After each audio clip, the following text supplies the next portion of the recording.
Good evening, Franklin. I am so happy to see you. It's been a long time. Welcome. I'm very excited to interview you tonight. Thank you for being here.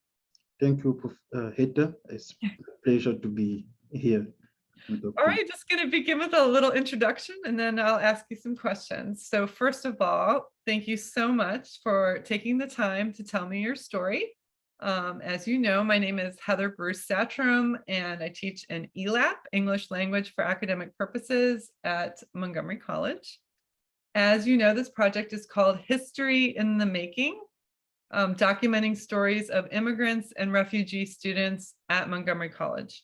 And the goal is to help others better understand the experiences of immigrants and refugees in the United States. Telling your story will enable others to better understand the challenges that immigrants and refugees face and better appreciate the resilience and perseverance of people in your community. I am grateful for your participation. So we'll begin tonight with one interview related to your experiences in your country of origin, which is Cameroon. And then probably next week we'll have a second interview. You had a chance to read the questions in advance, but please note that all of these questions are optional. And if you want to skip a question, that's fine. Just let me know. If you want to take a break at any point, that's also fine. Just let me know. And we'll take about an hour tonight. So let's begin. If you could just tell me your full name and spell it for me, please. My name is Franklin Lowe Nukecha. Franklin will be Franklin, like on the $100 bill. That's my joke. And then Lowa will be Lowa. And Lowe will be Lowe, and Nukecha is Nouketcha. Thank you. And do I have permission to record this interview? Yes. Thank you. Okay, and I will start off by saying that today is Wednesday, March 29th, 2023. So my first question for you is related to your name. Do people in the United States have trouble saying your name, either your first name or your last name? And if they do, have you changed the spelling or pronunciation? Do you use a nickname? How do people respond when you tell them your name? My name is, I was surprised. Franklin is easy, but Nukecha also is, I thought would be hard, but most people say it right the first time, Nukecha. And usually there's the accent that's get added to it, but I still think that it was superb. So I haven't really met somebody that said my name really in a bad manner, or that said my name and then it wasn't really it. So in general, I would say that it's always well pronounced. Is there a story behind your first name, a reason why your family chose the name Franklin? Yes, it's a name that I like a lot, and Franklin is an American name, and it was my dad that selected Franklin. I think he made a list and they decided with my mom and they picked Franklin. My sister probably, my big sister knows better because she asked. So I also like Franklin a lot. It's a name that I like a lot. Yes. And I know you're from the French-speaking part of Cameroon. Is that correct? Yes. So when I hear the name Franklin, it doesn't sound like a French name, and I was wondering if there was a story behind that. If you're so there's Franklin. Is that how they say it in French? Franklin. And then in English it's Franklin. I don't know. So, but so where you will see more stories on the last name and the middle name, maybe you are coming there. But the first name itself is really a European names, or usually a foreign names that they will give us. Interesting. Yes. There's no much history on the first name, but usually the history comes on the last name. Can you tell me a little bit about the history related to your other names, to your middle name or your last name? Yes, my last name is Nukecha, and there's a slight difference because we only have first name and last name in Cameroon. So normally speaking, Nukecha Lowa Lowe, all of it is my last name.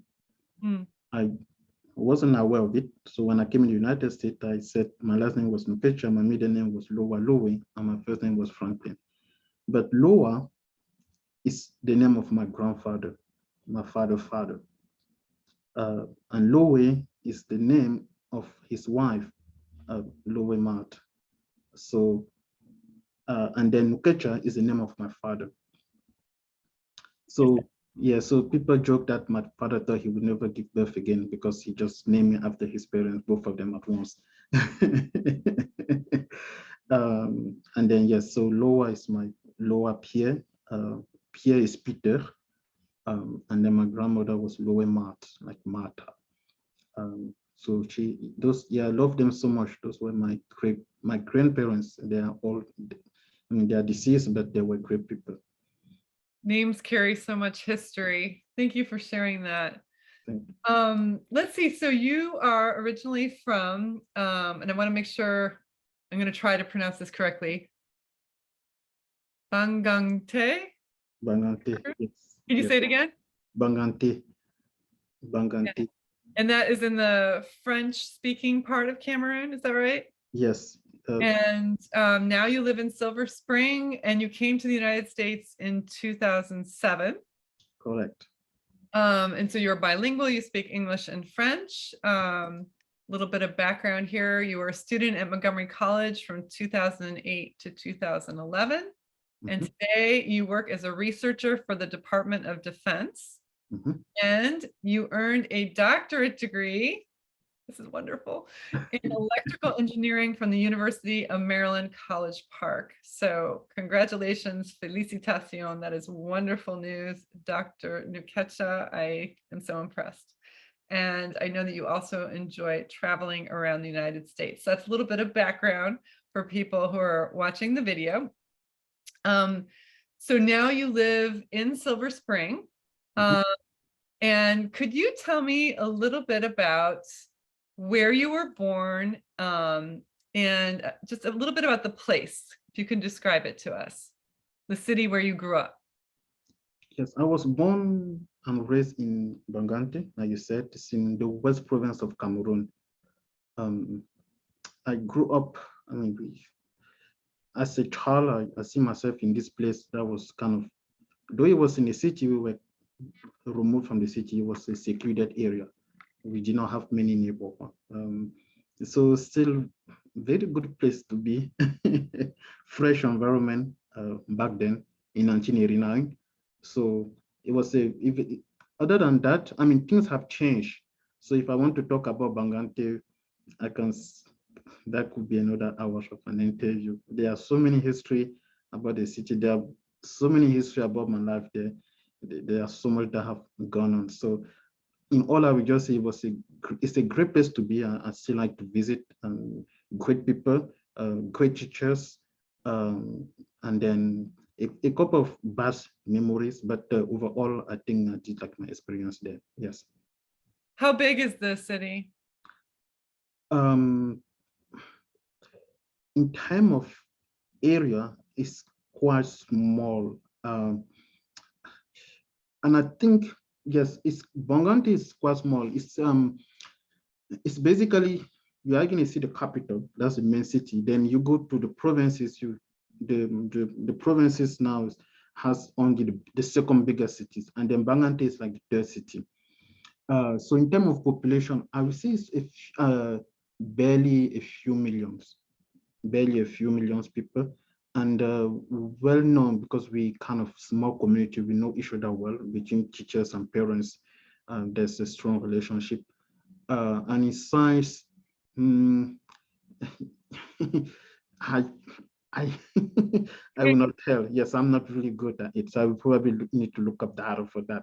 But it's like a medium-sized city, you would medium, yes. So because I could walk the city, all right. It's like Silver Spring itself. Yes, right, because you can walk from So I could walk both ends of the city. Actually, I used to do that. It's called the yes, it's a department. You have the provinces and you have department. So Bangalore is the chief city of that department. Is the chief city where you have an administrative officer living there, and that's kind of looking or supervising the whole department. And the department is a subset of a province. So Okay. it's a it's it's a small city. It's walking distance because I know the neighboring villages, and then it's neighboring villages, multiple villages. So it's a very small city that I can walk around. When Mhm. you were growing up, who was in your family? Can you tell me a little bit about like the size of your family, uh, Mhm. who you lived with at home, how many siblings you have? So when I was born, um, things were great. My dad, my mom, my aunt. And then when I became a little bit mature, I remember carrying my brother. My that was the third one after me. And then my big sister that was half sister. So it's a complicated structure. So around that time, it was good because they were my sister, my half sister, and then I was the firstborn to my father. Then my younger brother that also went to MC Launel.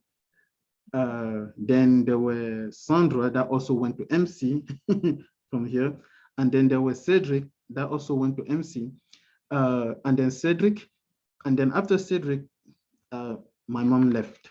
Okay, so they were my parents got into a divorce. So and then that was in so from 1989 when I was born to almost I think that was in 1998. Yes, I remember it was in 1998. From 1989 to 1998, it was us, the core family, and then some relative um, living. But from 1998, when my mom deported, when my mom left, it was uh, five of us. My father, I was the first child, and then my three other siblings. So there was only five of us, and it was like this until 2007 when we came to United States. And can you tell me a little bit about the neighborhood and community where you grew up? Do you like any memories you have about the community? Yes. Again, it was a small community from the years 1994 to the years 1998. We probably have three neighbors with whom we interacted. Um, we used to share something like electricity because nobody was able to get an account to get electricity. So usually one person will get it and share.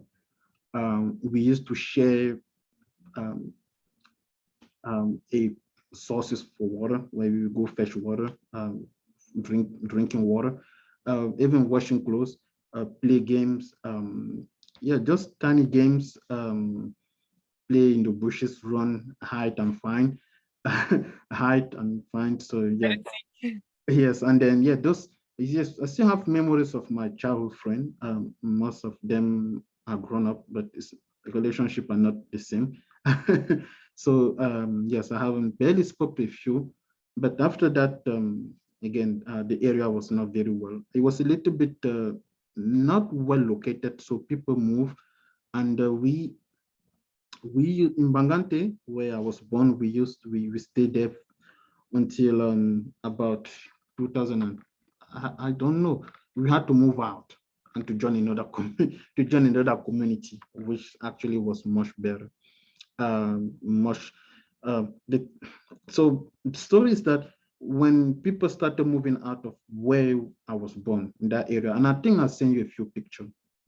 Um, yeah, that picture of me where I was born, the house was there was big, but it was behind when the evangelists come, or we call them the missionary, they Missionaries, yes. yes, they are accustomed to taking vast proportion of land, and they were sitting between us and the city.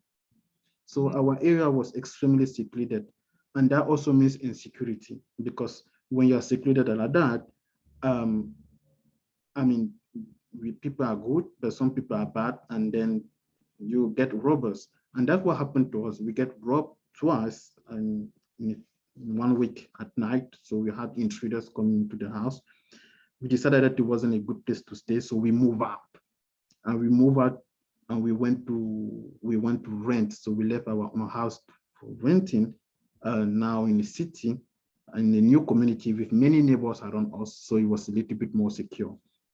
And we stayed there for probably 4 years before I came to the United States. That must have been a scary incident. How old were you when the robbery took place? I remember I was in 11th grade, less than 17, probably 15, 16.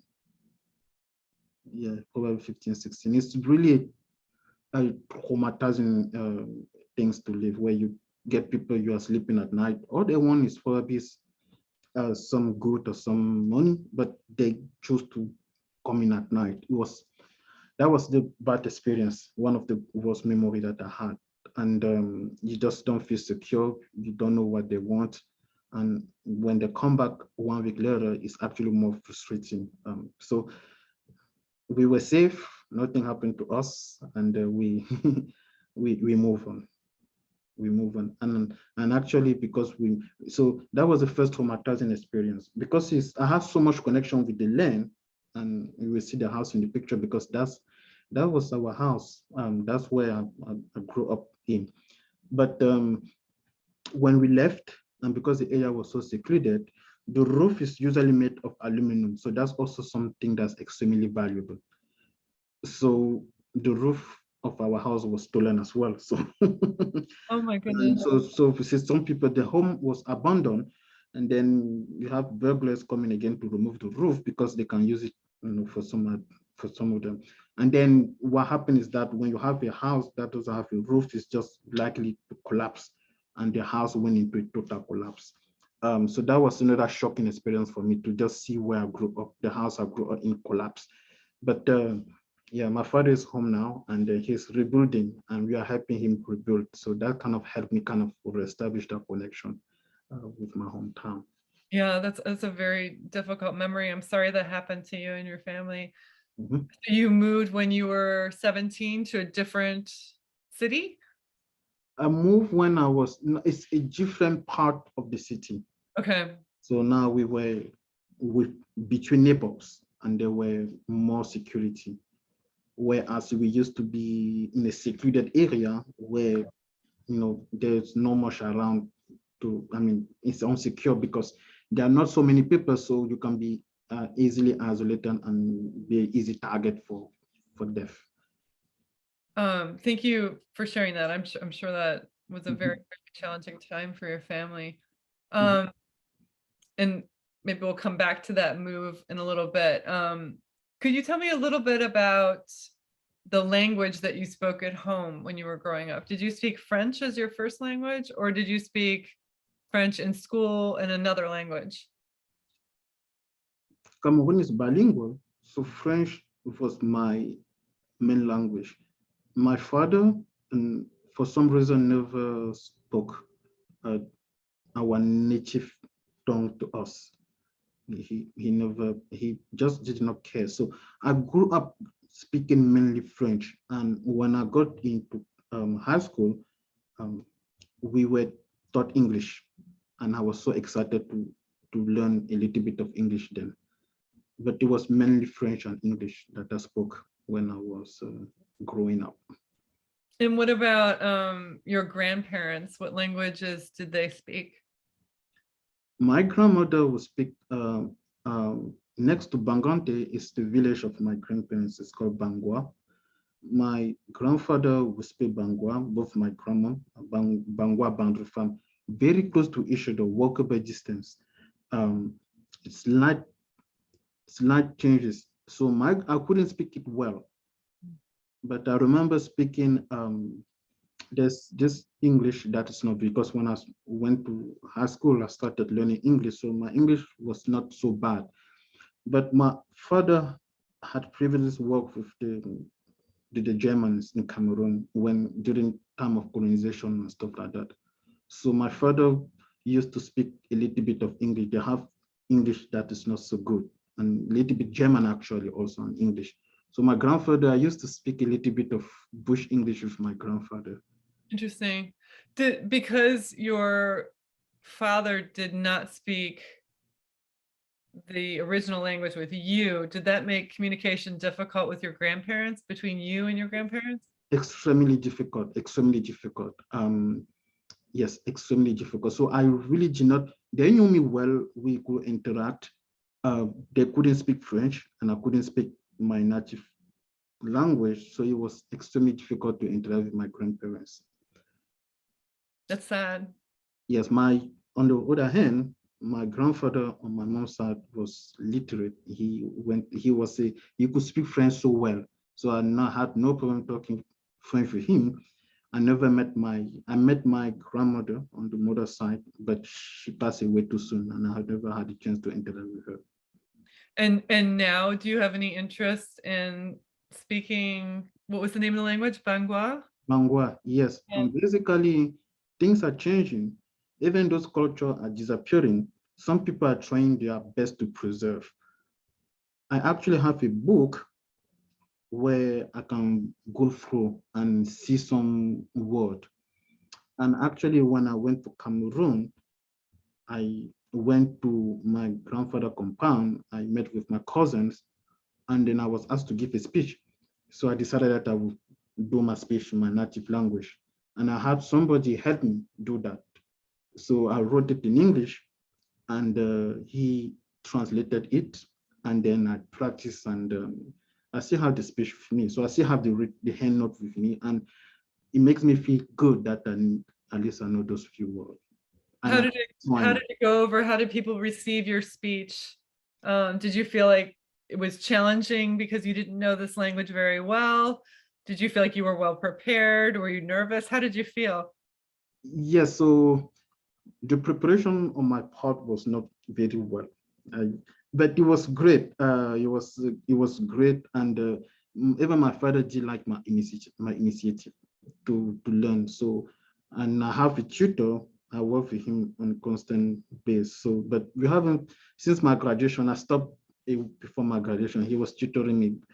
So it was well received. People were happy that I was trying that hard. And sometimes it's funny because when you try so hard and you don't say it the right way, sometimes it comes out funny. And it was good.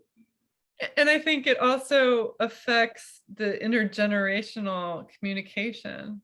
Yes, obviously no one, I mean, everybody now speak French in my village. So my grandfather generation is gone, unfortunately. So I'm trying my best. I think I am 60% okay. I speak English and French better than most of them, but it's a lot of them actually, because they are part of close neighboring villages, but it's slightly different. So Bangante has its own language, which is different from Bangwa. And Bangwa and Bandrofam and Batufam are very similar. When you're talking about this legacy of colonialism, like German, English, French, what sort of emotions come up for you? So that's a very good question. I grew up kind of in a naive way because my generation did not meet any of those things. I went to my first encounter with people with different skin was when I was in high school. There were people that was volunteering in my high school to teach, and then I met them for the first time. So I grew up in a much naive way, but my impression about colonialism is even when I learned about it in high school, it was funny. For me, I did not really think what it meant. So I learned about it in a naive way, but where I actually got a little bit, it depends on the conception about it is colonialism itself is, is still a term that, I mean, it's unfortunate that I am African, but it's still a term that we see it as a way of getting resources from other countries, and we think that we are getting used. So it frustrates us sometimes. And then other than that, there was sometimes, but what is more shocking is the fact that during those, there were time of trouble between, so the most shocking is this, there was a period of trouble, especially when African nations were fighting to be independent, and there were wars, and some of those wars were not so pleasant. So that's my father would tell you more because he's most aware of. Sometimes he said, Franklin, I saw it, nobody told me. I saw French warplane dropping bomb on us, and I say, really? And then I said, okay, so I saw it, nobody told me. So they, and my grandfather too did suffer a lot, actually. My grandfather history is extremely rich, where he disappeared for a moment of time. No one knew where he was. People knew he was going to die. People were looking for him. My father has very funny story about that too. And then eventually he goes somewhere to get treated from the prison. And then, I mean, my cousin, just when I went to Cameroon, it was my cousin telling me the story, finishing the story up to me, that my grandfather went to prison. He got sick in prison. He was transported to the hospital. And then it was somebody at the hospital that felt like, I know this guy somewhere, that came back and told us, the family, that I've seen your father at the hospital. And that's how my father and probably other was starting negotiation so that my grandfather could be released. So uh, colonization stories are great to hear. And sometimes you hear heroes' babies, because my grandfather was part of something called, I mean, he was part of a group, and the group was kind of perceived as a rebellion, as a rebel group, for example. That's how they would perceive him. So they were targeted, and they were, because I was told that, especially today, if you hear somebody call you Makiza, Makiza is a term that when they term is that you are a horrible person. So my grandfather was termed that. He was termed to be a Makiza. But for him, my cousin told me that no, he wasn't killing people, and he really never joined the group. And he was there, but he never followed all of them. He was actually preaching to them. He was actually preaching to them. So it's a little bit confusing, and I don't know what was going on, but those are the story. You'll have to do an oral history interview with your relatives too to find out more about their experiences. Yes. So language, that brought up lots and lots of topics. Let's talk a little bit about, you had mentioned earlier about the presence of missionaries in your area. Did your family practice a religion when you were growing up? Did you go to a place of worship? Do you remember any particular religious traditions that you want to share? Yes, I grew up as a Catholic. And then we were close to the missionary, so we were very in close touch with the priest. But there were two of them. There were the Catholic and there were the evangelical, the churches that break out from the Catholic. But actually so when you break out of Catholic, it becomes difficult to kind of have the history of the church. So there were two of them. They were missionary, but the missionary that I met were coming from the evangelical side. So I practiced Catholic religion, but I went to school in an evangelical school. Were there other traditional religious practices that predated the missionaries that your family remembered or practiced?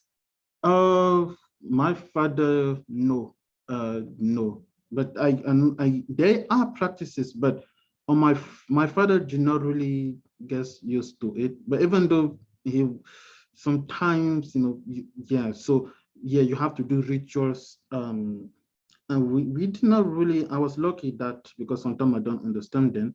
Some of them are easy, where you just have to give salt and then pour oil and then feed the villagers or see the chief, or sometimes even remove and this is something I'm not part of, where you have, for example, for my grandfather, people will remove his skull, right? So, but I would not. Say again? You said they would remove, I didn't catch that. The skull. The skull. The skull. Yeah, so that's something that people do even these days. It's I mean, I don't know why they're doing that for, but I think it's a tradition, and they have meaning actually. When they bury that we don't burn, they say yes, so they bury, Then after a few years, they come and they remove the skull and then they put it in the house and they say they can feed it. That's how they can feed somebody that passed away. So my father did not do that. Uh, um, but you will have uncle that do that actually. So I usually mostly pray. I was a good Catholic servant. Um, yeah, yes, but yes, still today I'm Catholic, and the big holiday that we had was Christmas and then New Year's, and then of course Easter, and then Assumption when Jesus went to the sky. And we used to observe all those, but it was mainly driven. I was mainly driven by the Catholic principle. That actually leads me to my next question, which has to do with your memories of holidays. Do you have some special memories of holidays that were important to your family? Important memories of holidays, going to vacation. Yes, that was good because it was a good time to meet with cousins after breaking up from school, having nothing to do. Yes, meeting grandparents. So not that we were doing something special, but I think just meeting with cousin was a good experience, a memorable experience. And what about, you mentioned Christmas. Was that important to you when you were growing up? Yes, very important because Can you share a little bit about your memories of that? Yes, it was especially with my mom when I was still growing with my mom. Christmas was the day where we were supposed to get treat, and you were right to you were entitled to a present that your father would buy or your mom would buy. You were entitled to new clothes.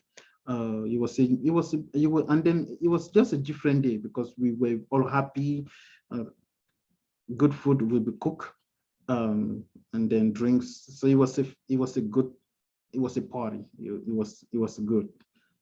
Those are actually the best time of the year. It was the best time of the year for us.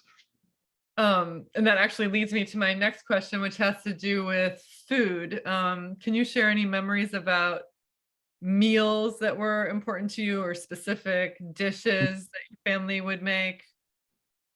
Are there any important traditional meals or recipes in your family? Yes, about meal, the most important one were yeah, at least I have four of them that it really takes time and education to cook. And then my grandparents, of course, were the best. My mom were cooking too. Yeah, so um, uh, okay, so chicken was one of them because you really had to be fortunate to eat chicken, and that was almost happening at Christmas time. Um, and then there was some traditional one. So I think it's I know best in French because I'm not used to say it in English. Oh yes, in English they call it achu. That's how they call it. What do they call it? Achu. Achu is in French is taro. In English Oh, it's like a root vegetable? It's a root, yeah, a root, right? Yeah, a root vegetable like cassava. Okay. Okay. It grows like taro? it's Like a potato kind of? It's like a potato, yes, and the leaf is big. The leaf is like the heart. Okay. How would your mother or your other relatives prepare it? They will just boil it, peel off the skin, and then Mash it? smash it, yes, until it becomes pure. It's not a powder. It's going to become like yeah. They smash it all the way, all the way. Smash it, and then they will complement that with now for the soup. Something like the soup. They will have it's like a combination of oil, and then the meat is oil, yes, red because they put the palm oil in it, and Palm then oil. yes, and then they have something that kind of easy the mix of oil and water because oil and water cannot mix. So they have those ingredients, those special ingredients that they put into the soup, and then the beef skin is something that they know how to do. They know how to do it. The beef skin, and they they remove they remove the skin. They fix. I mean, they know how to do it. So did you say beef? the beef, the cow, Okay. That's something that you would eat regularly, beef, or is that something you would have on special occasions? No, beef will be on a special because it's very expensive to eat. Yeah. Yes, very expensive to eat that, and it will be on a special occasion once a month, probably. Yeah. When you were lucky. It depends though. It depends. It depends on how wealthy you are. So if you are extremely wealthy, you can actually have gin on the table with meat. If you're not wealthy, you are gonna you're gonna eat potato, then you are not gonna have any meat. So, and then we had that combination. My father was medium. So sometimes we will have potato, rice, spaghetti. Dry fish is more affordable. And then sometimes we put dry fish in the meat. But when we had the food already, the meat was second. Yes. Who did the cooking in your family? Was that your mother? Or did your sisters? Did you have help in the family? Like who would do the cooking on a regular basis? I for some good amount of time I did the cooking. Yeah. Because my mom left. But before my mom left, my mom would do the cooking. Yes, my mom used to cook well. I used to love when, but my dad sometimes was wanted to cook also his own, but I did prefer my mom food compared to my dad food. My dad will also do sometimes the cooking, and my aunt, the sister, the relative that were living with us also were doing the cooking. I still remember one of them. She kind of, we call her our mom because my mom was working and she would stay home. Actually, when we would go to school, she would stay home and then she would cook for us. And then yes, so she would do most of the cooking until 1998. Yes, and then from 1998 I was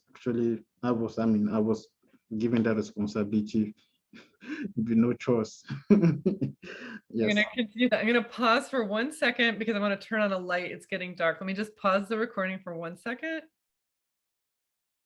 Okay, we have a little more light now. It's a little bit better. So you were talking about the time you said at one point that you had to learn the cooking when your mom left. Correct. Do you want to talk a little bit about that, about what that situation was like? Like what happened at that point? How old were you? Oh, at that point, I was just from 1998. I was barely 10, right? Barely 9 or 10. Yeah, so it wasn't that bad, right? Because my dad was there. He would help me, but there was something that were easy actually. For example, if you want to boil potato, potato and plantain and yam were our own meal, and most of the time, all you had to do was to just put water and let it cook. So it wasn't that difficult to start with.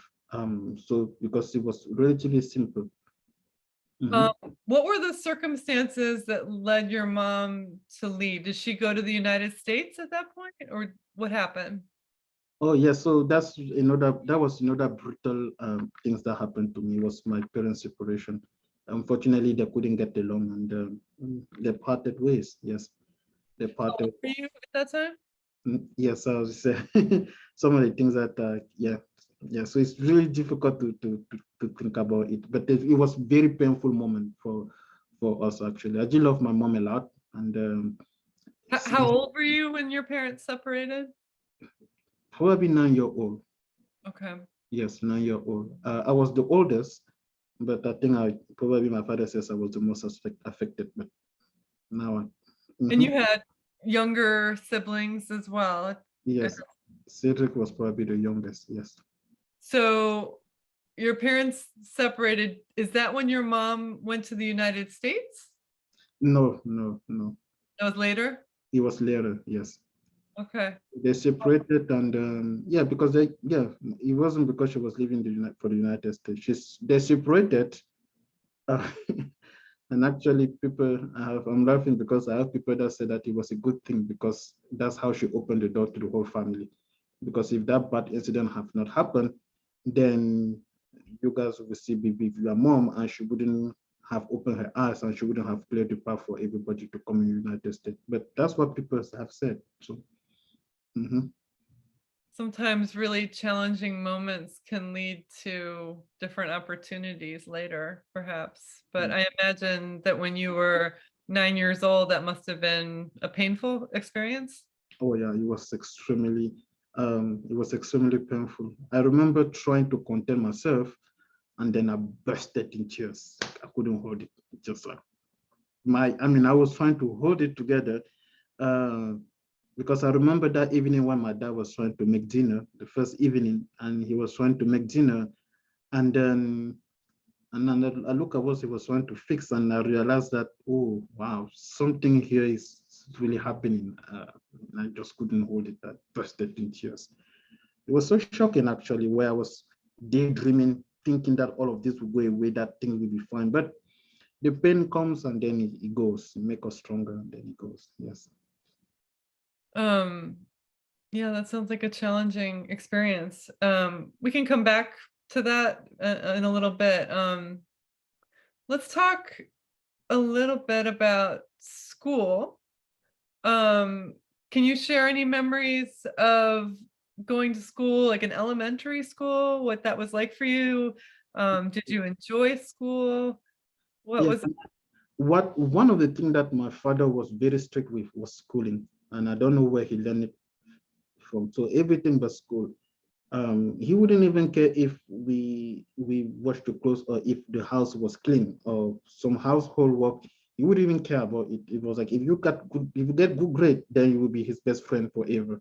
interesting? So the focus was really on your academic work more than household chores. Yes. So and that was the primary focus of my father, and that drove us. That actually gave us some success actually. So that was his primary goal. So I started off as a medium student. When I look at my early report card, I was like, I still have my first, but I never got the chance to go to elementary school. From day one, I remember fighting with my dad on day one. He said, "You are not going to elementary school." And I went to elementary school and he come there to get me out. Really? Yes, so that I remember that. So I got whooped into my first day of class to put in the correct classroom because for me, elementary, I did deserve to go to elementary. For me, it was some because like nursing school, it's not a tough thing yet. So somehow I started class, and Lionel, my younger brother, there's only 1 year difference between us. So we started going to school at the same time, but because I was older brother, I was not supposed to do elementary school because I was the older brother. So my father wanted to send me in the first grade. Yes, it's called primary school. So after elementary school, you go to primary school. So I was supposed to get started in primary school straight. So I went to elementary school, and he come there to get me out. Yes. So I'm So a little bit confused because you said your father put a focus on education and studying, mhm. didn't want you to go to school. Can you No, he explain did that? not want me. He did not want me to go to elementary school. He wanted me to go to primary school, a more difficult level, because I was Lionel older brother, and we were not supposed to start at the same level. Oh, okay. I did not go to school the year before. In the previous year, I was in school. So we started school at the same time. He was my younger brother. He was supposed to go to elementary school, and I was supposed to go to primary school. But I wanted to go to elementary school because it was a nursing school. It was more fun. It was more game. Uh, but that did not happen. So So how old were you when you first went to school? I think I was 4 or 5. Okay. Can't tell very well. 4 or 5. Yes. And do you have fond memories of school when you were little? Did you enjoy it? Was Good it friends, yes, good friends. People actually getting to good friends that was having more hardship than us, that had to walk really, really long distance to come to school, Mm. whereas we were very close to school. So that was primary school. Um, and then secondary school, also very good memories. I remember that I was a medium student. Um, and my father was so pushy about school that at one point of time, I said, okay, I'm going to settle down. I'm going to give you the grade that you want. But when I get my high school diploma, when I go to university, I will be a free man. And then so I will buy my freedom with the good grade. by your Unfortunately, freedom? Great. yes. So unfortunately or fortunately, so I remember that it was good, but not always so good, because sometimes I was good memory, and the missionary that was there, but they were African too. I remember that sometimes I wasn't very focused. maybe because I was trouble, I wasn't really getting, I was, especially when my mom left, I was trouble. And I remember one of the missionaries said that, yes, Franklin is contemplating the mountain when his classmates are actually taking classes, because I was sneak out of the classroom. It was like a confining environment that I did not like. And then my father was very disappointed, and he really put all of his energy to make sure that I do the right thing. So he, by force or by any means possible, I was supposed to be on track. And then, tired of being ridiculed, of being frightened, tired of all of that, I decided that, okay, let me focus. And eventually it paid off, because when I started getting first, I remember when I became the first guy, I became the first of my class. I said, okay, I'm going to study, give you the grade that you want, and then you're going to leave me alone. And I did that. And then I became the top of my class also. So I became the first, and then I got a good test of it. I said, well, maybe this is not bad at all. Let me just keep on doing this. And then it went well. So your academic success was related to your desire for freedom. Yes. That's interesting. Yes. Interesting. So did you, when you went to high school, Mhm. did you graduated from high school in Cameroon in the same city? Yes, in Cameroon, in the same city. So there's a way to graduate from high school. Before you can go to university, you have to pass a national exam. And that's one of the things that made my father the most happy man ever. Um, so I remember taking my national exam with Lionel, and we were both successful at passing it. So my father was extremely happy. Yes. So there's a national exam called baccalaureate. It's It's very like the French system. the French system. Yes. Yeah. And you did well on that. Oh, I did well. Actually, I got a reward from the city council of Bangante. I remember that I was among the 15 best students in the department, because from my section and the number of students that was rewarded, I think I was 12. I was ranking 12 on that list. So I know that I was among the 15 best students in the department. You must have felt very proud at Very that. proud and being recognized publicly and receiving a cash award amount in public in front of everybody. I still have friends that reminded me of that even recently. So it was very, very good. And then that was after my tuition for university, actually. So it was enough cash for me to go to university. Yes. So you began your university studies there in Cameroon? Nope. No. Nope. So I got my high school diploma in July in 2007. And then in the mix of everything, my father's probably, I don't know how he saw it, because my mom came in United States in 2003. And then that's when him and my mom started connecting again, because he told me, your mom has gone to the United States. And I think the only person that will be able to make a brighter future for you now is your mom. So they connected back. And when I got my high school diploma in 2007, my father did not want to send me to university, because basically when you go there, it's a waste of time. You can put it that way, because you don't have much opportunity afterward. So we went to take English classes, and by December we were in the United States. So for me, it was perfect timing. Wow. I have so many questions to follow up on that. Was there a period of time where you did not have regular contact with your mother?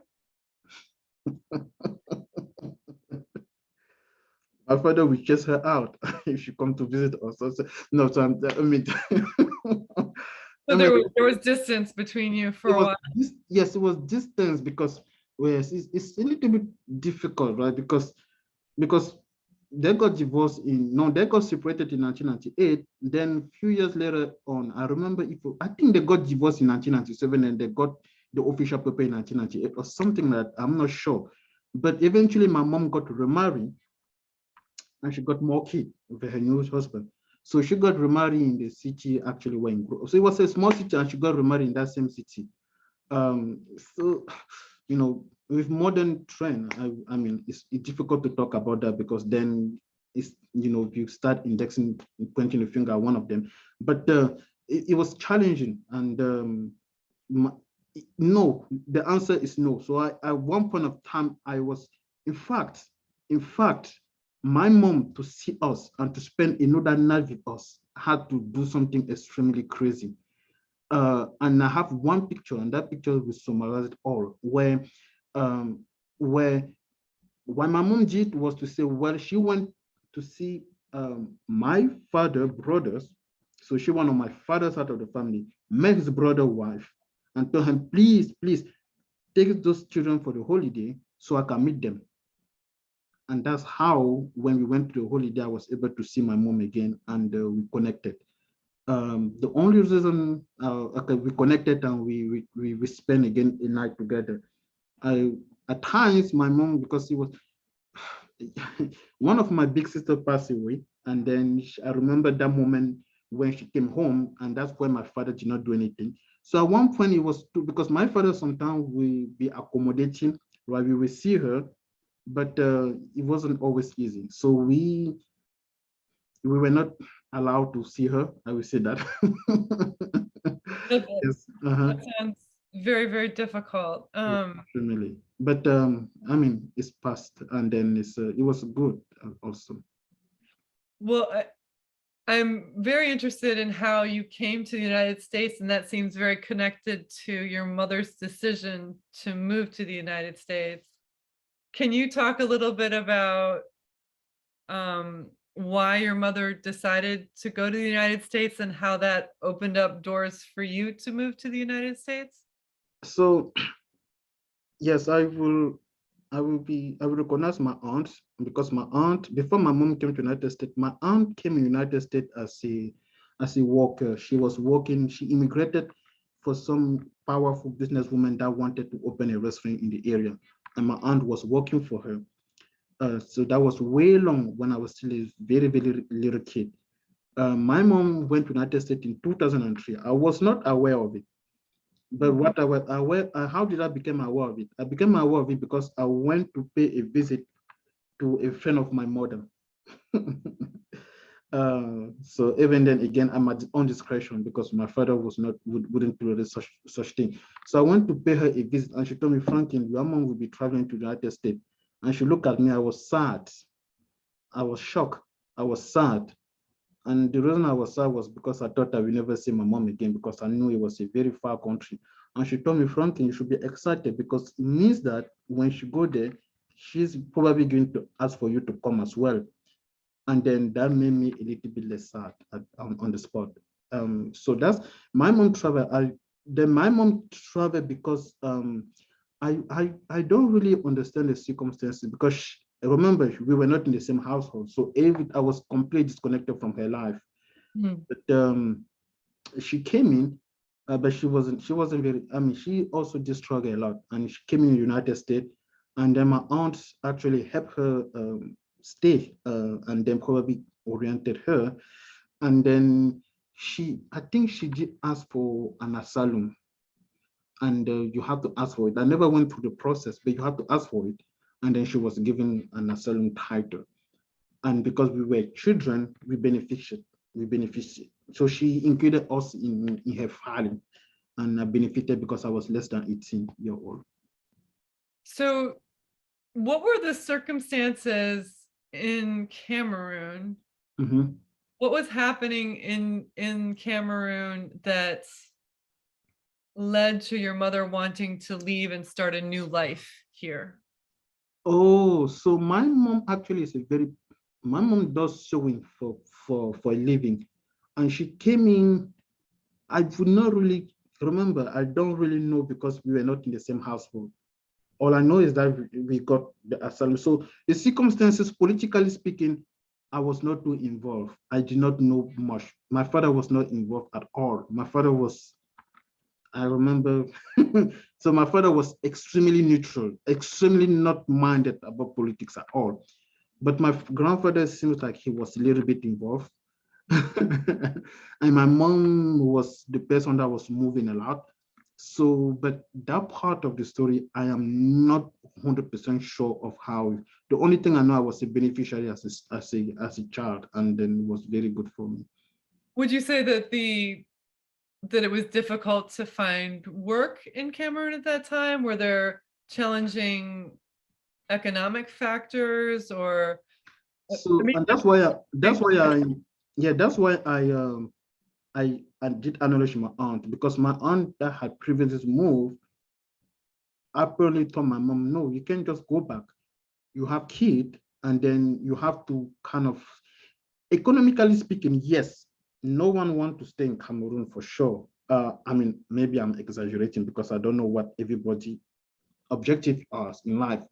But myself, I wasn't really concerned. Even my father today told me, Franklin, I think I would prefer to send you in South Africa. So yes, the idea of leaving Cameroon for a better future is really common. And yes, I think it was because of us, the kid, that my mom decided to kind of, I think it was a very important part for us, the kid, to have a more secure future. So I think that was a very, and under the help of my aunt as well. So I think that was the biggest reason my mom decided to stay, because she could have, I think that as a single parent, if it was just about her, I mean, she already had a kid. I mean, I think she could have been successful in Cameroon because she was not under the government. She was doing well actually with her small businesses that she was running. so how old were you when you came here? Barely 18 or 17, yes. And you had already, you said, graduated from high school and you did very well. Uh-huh. So what did you, when you came here, you came with some of your siblings at that time? I came with 4 of my siblings first. I remember my mom I had one sister that was living in Europe. Mhm. But she wasn't related to my dad, so my half sister. Then one of my sister passed away, my big sister, and then came the 4 of us, my dad. We came together, and then later on, my 2 siblings came. I know, one of my siblings came because my mom traveled with my youngest sister, my youngest half sister.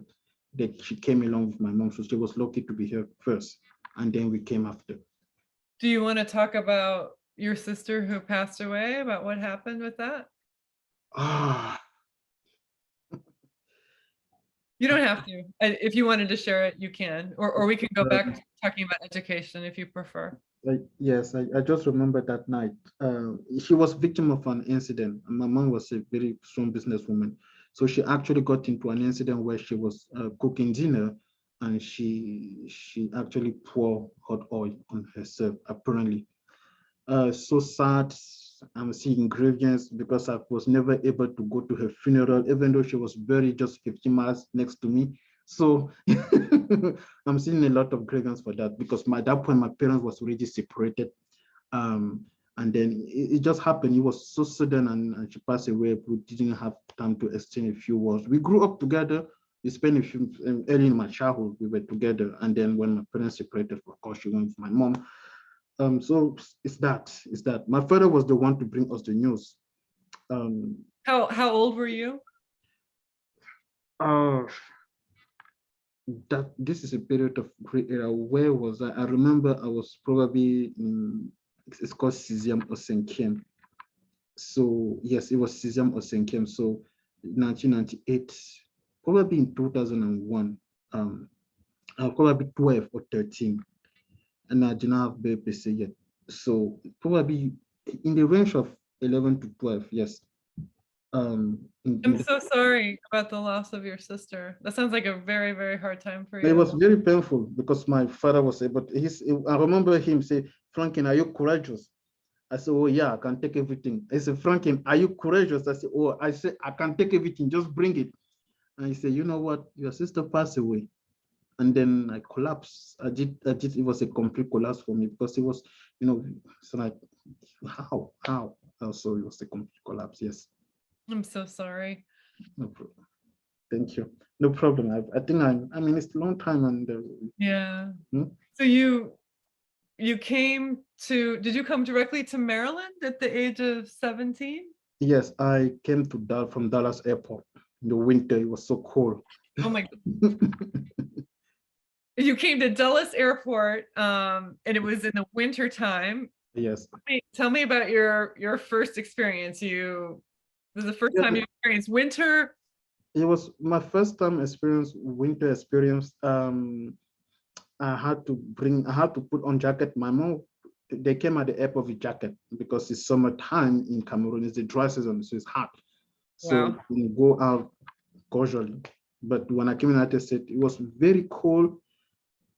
Initially, it was frustrating for me because I did not know how to orient myself. Seriously, my mom did not know. I mean, my mom, she was a very successful businesswoman. So I did not really know how to orient myself. So I came in 2007. And then in 2008 already, I started working for McDonald's. And of course, my English was not very good. I remember one customer asking me for my napkins, and I was lost. I did not know what napkin was. And I was trying my best to help. So turned to my high school boys, just explain to me easily, I would get it for you. They wouldn't explain, and they were You were just working at McDonald's? McDonald's, yes. Yeah, in Silver Spring? Uh, not in Silver Spring, if I remember the location well, because it's on University Boulevard. When you go toward the University of Maryland, coming from Langley Okay. Park, Wow. that area, yes. Interesting. So, all right, so let's see. So you come here, it's winter time, you get a job at McDonald's. You had not seen your mom in a very long time. So that Mhm. must have been an adjustment as Oh, well. yes, it was a very good moment because meeting with my mom, it was a very, very good, happy, very happy moment initially. Then you start to realize that in the United States, you have to pay bills. Then mom want money. And then, so things got good initially. And then I said, well, because I originally, and remember I said that I went to school because I wanted my freedom. And then I got a taste of school. I also knew that, well, I need to go to school because I need to do something. I wanted to go to university as my classmate. And I realized that if I had to pay tuition, it has to be several $1,000s. And of course, my father cannot afford it. My mom will not be able to afford it. So at that point, I started to become very, very frustrated. And that was in the mid 2008. Is that when you first applied to Montgomery College? Yes, that's when I actually applied to Montgomery College. I knew there was going to be financial aid, and then I went blindly initially. Yes. Can you tell me a little bit about your memories of Montgomery College, like your experience? 2008, 2008, back then, with the ride-on and the campuses, so I think I started in the winter and I was working already because I left McDonald's because I did not know what napkin was. So no schedule me anymore. I left McDonald's and then I worked after McDonald's, I started working for a dishwashing or Martin Crosswing. Martin Crosswing is a big catering company in the United States. So I was working as a dishwasher so I have a nice picture of me in the cleaning room and in the cleaning room. The clean room is for us where we do processes, we fabricate devices, and we have to be extremely clean. So you have to gown before you go in. So that's the clean room. But the clean room is where we were washing plate after people doing the party. So that was my second job. So people doing parties, and then when it was time to wash the plate, I will be the one washing the plate. So that was my second job. And then I remember earning $500 and a friend of me telling, hey, Franklin, you can actually find this work where you will be helping people with disabilities or old people, take care of them, and then it's a little bit much easier. And then you can do that when you go to school. And that's what we do. So I end up getting my training, a 2 weeks training for my first $500 I saved. And then I got a job and I met this superb family in DC. It was a nice family. I think the girl was working for the World Bank and the father was just very old. So I was taking care of him for 4 years. And that was already at the end of 2008. And at the same time, I was able to work in the morning and take English classes in the evening at Montgomery College. And then I will come to Montgomery College by bus, remembering the campuses. It was a different sceneries different. I mean, things have changed. It looks like it's long past, but it's not just the same meaning. I mean, the feeling, maybe the humbling of the AC of the heater outside, the ride on buses. It was an environment that connected my mind well. And even my early classmate, yes, it's an environment that still, that picture in my mind is still there. Yes. Do you have fond memories of Yes. your experience when you went to Montgomery College? Yes. Yes. And so, Mhm. go ahead. I'm sorry. Tell me a little bit about what you remember when you started at Montgomery College. So I don't know. I don't know if his name was Professor McCoy because oh yeah. So we two experience at Montgomery College. I did like what I do remember in Montgomery College is that because with the Indian family, I worked with them, and then I was very good at math because that was my specialty in Cameroon. So when I came to Montgomery College and I did an English placement test, I was placed in EL 102. English. It was not English as a second language. It was EL at that time, English language, Mhm. 102. Yes. And then it was EL 102 that I got placed, and I got placed into region 102 as well. So I remember some of my Professor McCoy. I don't know what he has become these days. He was very old, but I think it was Professor Coy. I don't see him. And then there were region 102 before you. It was I forgot her name as well. And then I took English region 103. But when I did my math placement test, I was placed in calculus 1. Wow. So calculus 1 is the college math level. It's not even pre-calculus. It was calculus 1. I did so well. And I remember when I called the math department to say, you need to give me permission to take the math class. And they say, well, you need to come and talk to us because you don't have the English requirement. And then 5 minutes later, my cell phone rang and they say, well, we are going to give you permission. You did so well on the test, so we are just going to give you permission to register for the class. So that also was a good memory. Me also getting awarded the financial aid was something that a big relief to the father. It was for me, without the father, I think I wouldn't have started school and I wouldn't have done anything. So it was extremely important for me, and lining up for the financial aid office, some faces at the financial aid office as well that I do remember. So Can you share the memory about my class that you mentioned before we started recording about how you took a test on the first day, I think? Can you share yes, that? I remember because I was fresh after region 102. I mean, it was an evening class, right? And then you were, it was a pre-test before the class for like a general Diagnostic test. diagnostic test. Yeah. And then I remember performing so poorly on that test, and I think I got the least grade in the class. And then you made recommendation. You said, well, those students are good. And the first one, and then I was the only person in my category who was the last category. You say, this person probably is not going to get anywhere. He should probably drop the class and maybe consider taking a lower English level course. And that was really irritating, not irritating, but pushing to say, well, I saw that I was in danger of probably. And I think you did not try very hard when you took that test, I right? did not try very hard because I was fresh after work. I did not want to put the effort, knowing that they wouldn't count over my grade. I was not putting myself into it. So I was a white cave. And then what And happened? then You applied yourself in the class, when I right? think about myself, I actually end up getting the first grade on the next exam. And Uh, then you won an award, right? At the end. and yes, you nominated me for the Root Award, and I think my story was well received. And yes, and It was the Ruth Shigley Award for the name for perseverance and reading in English. in reading. So you showed great improvement. You really applied yourself and Yes, you did so well. And yes, of course, that was the beginning of your academic success. career.